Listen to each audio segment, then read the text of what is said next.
Mountain bike, BTT, bici de montaña, de rally, de duro descenso, un objeto con muchos nombres y apellidos que nos encandila nada más tocarla, pero de la que muchas veces no conocemos más que la superficie. Hoy comenzamos un viaje subterráneo en busca de las entrañas de esta maravillosa y compleja máquina. Muy buenas a todos, mi nombre es Andrés Carnevali y estáis viendo Cima Deporte. Si te has pillado hace poco una bici de montaña, si tienes pensado comprarla o incluso si llevas tiempo con ella pero nunca has tenido la ocasión de conocerla un poco más profundamente, y mientras la tenemos aquí cogiendo polvo durante la cuarentena, es el mejor momento para presentaros nuestra guía completa de la bici de montaña. En esta guía os vamos a contar todo lo que necesitáis saber o incluso un poquito más para entenderla y llegar a disfrutarla al máximo. Para entender lo que os voy a contar hoy no necesitáis ningún conocimiento previo, o al menos voy a presuponer, aunque no sea el caso, que no sabéis absolutamente nada de bici, para ir poquito a poco profundizando en los procesos y componentes que he creído que tenían más relevancia en el funcionamiento general de la bici, pasando un poco por alto los que tienen quizá un rol más secundario o que tienen un funcionamiento demasiado complejo para lo que abarca esta guía. Por darle cierto orden a la gran cantidad de información que presenta esta guía, vamos a comenzar por arriba, es decir, por el sillín. Y serán las propias piezas de la bici las que vayan canalizando el orden de nuestras explicaciones para terminar por la pieza que toma contacto con el suelo, es decir, los neumáticos. El sillín es uno de los 3 puntos de contacto fijo que tenemos con la bicicleta y como tal tiene muchísima importancia biomecánica a la hora de pedalear, especialmente si vamos a pasar mucho rato haciéndolo. Se monta sobre 2 raíles estándar y vienen pues con infinidad de formas y tamaños, demasiados como para analizarlos en esta guía. Básicamente lo que tenéis que comprender es que la anchura de vuestras caderas es lo que va a determinar la anchura correcta de vuestro sillín y no hay una universal válida y perfecta para todo el mundo.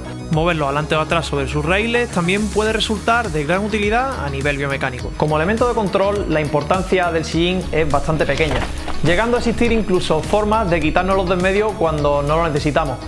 Y con esto pasamos a ver nuestra siguiente pieza, la tija, que es la que une el sillín con el cuadro. La tija es el componente que utilizaremos para regular la altura del sillín, o mejor dicho, la extensión de nuestra pierna en el pedaleo. Viene también en diferentes estándares de anchura, es decir, el diámetro del tubo de la tija, que viene determinado básicamente por el diámetro del tubo vertical del cuadro. A la hora de manipular la tija o cualquier otro componente que necesite fijación, es interesante que hagáis una marca, como he hecho yo en este caso con cinta, y que utilicéis pasta de montaje como esta que veis aquí para ayudar a la fijación entre las dos piezas que queremos unir mediante la abrazadera, que por cierto veis que tiene aquí un numerito que indica la fuerza con la que debemos apretar este tornillo. Lo ideal es usar llave dinamométrica para apretar el tornillo a la torsión adecuada, pero en su defecto trataremos de sujetar la llave por la base en lugar de por el extremo para evitar pasarnos ejerciendo fuerza. La torsión de ajuste de las piezas no es ninguna tontería, así que si no tenemos ni idea de lo que estamos haciendo, será siempre mejor que pidamos ayuda a alguien más experto. ¿Y recordáis cuando os contaba que el sillín nos podía estorbar en algunas ocasiones? Por ejemplo, en una postura agresiva de bajada. Es aquí cuando entran en juego las tijas telescópicas, que efectivamente bajan o suben la altura del sillín en función de lo que necesitemos en cada momento. El único inconveniente real que puedo encontrarle es el incremento de peso respecto a una tija tradicional. Es una de esas piezas que son difíciles de no recomendar, pero teniendo en cuenta que no son especialmente baratas, lo mejor es que la probéis vosotros mismos para determinar si le vais a sacar suficiente partido o si será mejor invertir ese dinero en alguna otra mejora. Y por orden de altura pasamos al conjunto del manillar, que es básicamente nuestro centro de pilotaje.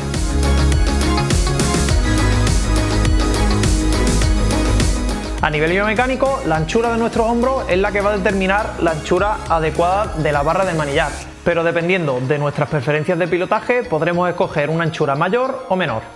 Un manillar más ancho nos puede proporcionar más estabilidad, un pilotaje más fino y menos sensibilidad a la hora de recibir movimientos fortuitos. Por otro lado, estaríamos sacrificando con un manillar ancho el paso por zonas estrechas y tendremos que mover la extensión de nuestros brazos, va a ser algo mayor que con un manillar más estrecho, especialmente en giros muy cerrados. La barra del manillar es uno de esos componentes que realmente se ve beneficiada por el uso de fibra de carbono, por encima, por ejemplo, de una pieza de aluminio. No precisamente por el hipotético ahorro de peso, sino por las propiedades del carbono a la hora de absorber vibraciones de alta frecuencia sin necesidad de sacrificar resistencia a golpes fuertes. Si estás viendo este vídeo, probablemente no hayas adquirido aún la sensibilidad para apreciar este tipo de diferencias, pero el carbono en el manillar es algo que deberías tener en cuenta si, por ejemplo, te duelen mucho las manos o las muñecas a la hora de afrontar bajadas largas. Sin olvidar, por supuesto, que tenemos también que trabajar la fuerza de nuestras manos y nuestros antebrazos. La otra pieza de este conjunto con importancia biomecánica es la potencia, que une la barra del manillar con el tubo de la dirección que viene desde la horquilla por el cuadro en el interior de la pipa. Variando la longitud de la potencia, no solo cambiamos la distancia entre nuestro centro de pedaleo y nuestro centro de pilotaje, sino que vamos a alterar significativamente las propiedades del propio pilotaje en sí. Sin enredarme mucho, básicamente una potencia más larga nos va a proporcionar más estabilidad a altas velocidades siempre que ejerzamos la fuerza sobre el manillar desde la parte de atrás de la bici, es decir, la postura que adquirimos normalmente cuando estamos bajando. Por el contrario, una potencia más corta nos proporcionará una sensación de respuesta más directa del manillar tanto a altas como a bajas velocidades. A la hora de reemplazar la potencia por otra de una longitud diferente, simplemente tened en cuenta que va a implicar dos tipos de cambios. Uno a nivel biomecánico, en el que vamos a ajustar nuestra postura sobre la bici, y otro a nivel de pilotaje, que va a cambiar las propiedades de respuesta de la barra del manillar sobre nuestro gesto a la hora de controlar la bicicleta. Si me aceptáis un consejo, creo que en este caso las implicaciones biomecánicas de la potencia son más objetivas y fáciles de medir, mientras que las sensaciones de pilotaje son algo muy subjetivo y a los que nos podemos adaptar con el tiempo. Así que para mí en este caso la biomecánica gana sobre el pilotaje, al menos en una bici de campo a través o rally como la que tenemos aquí. En los extremos de la barra del manillar tenemos los puños. Es una pieza algo aburrida y no vamos a hablar mucho de ella, pero pueden tener una importancia relativamente alta dependiendo del uso que le deis a la bici o el tamaño de vuestras manos. Los hay en muchísimas formas, colores y materiales. Yo personalmente soy bastante conformista con esta pieza, así que les he dejado los de caucho que vienen de casa. Justo al interior de los puños encontramos las manetas de freno. No creo que tenga que explicaros la importancia que tienen las manetas de freno en nuestra seguridad sobre la bici. Básicamente se componen de una palanca sobre la que actuamos y un pistón hidráulico en este caso, o un enganche para el cable en el caso de unos frenos mecánicos. Hoy en día casi todas las bicis de montaña, incluso muchas de gama baja, llevan sistemas de freno hidráulico.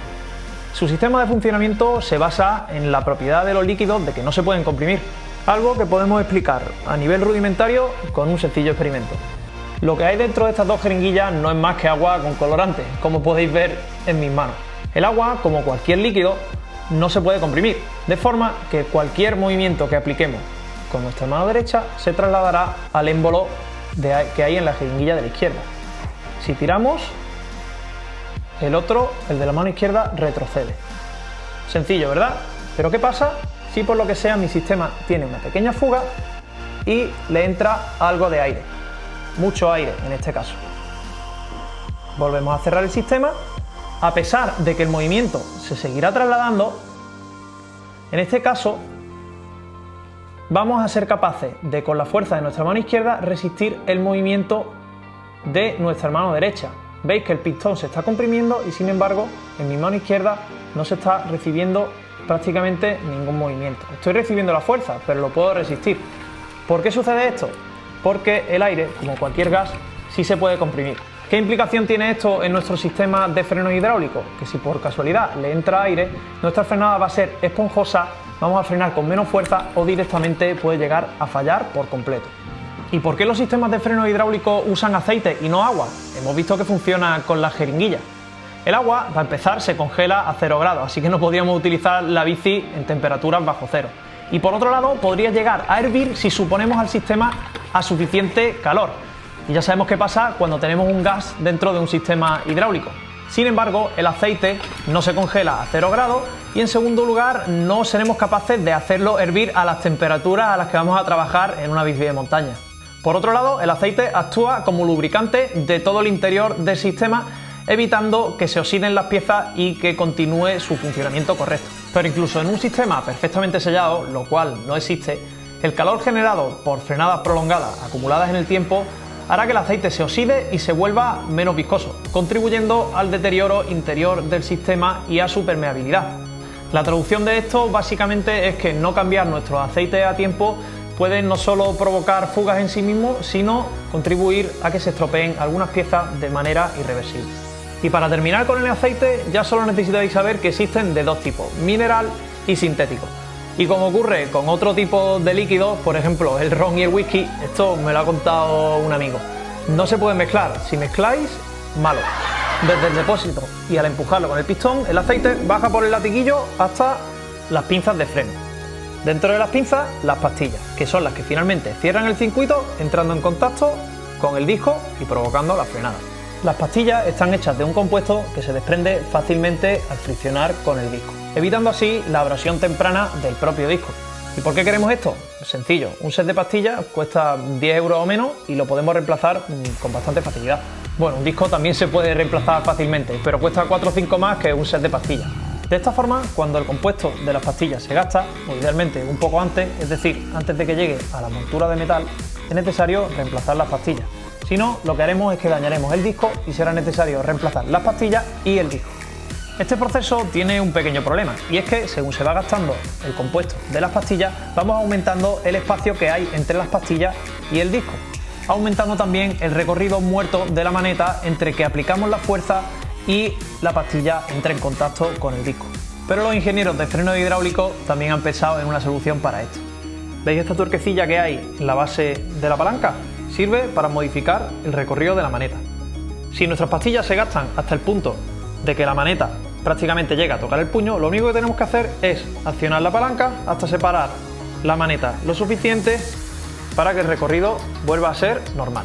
Se está haciendo un poco largo, ¿verdad? No os preocupéis, lo dejamos aquí por hoy. El próximo día continuaremos viendo de qué material están hechos los discos y exploraremos el controvertido sistema de transmisión. Después de casi 2 meses separados de ella, mañana 2 de mayo podremos por fin volver a cogerla. Y qué mejor oportunidad que esta para aprender a tratarla como solo ella se merece. Asegúrate de no perderte los siguientes episodios de nuestra guía completa, que iremos publicando la siguiente semana. Andrés Carnevali para Acima Deportes. Nos vemos en la próxima.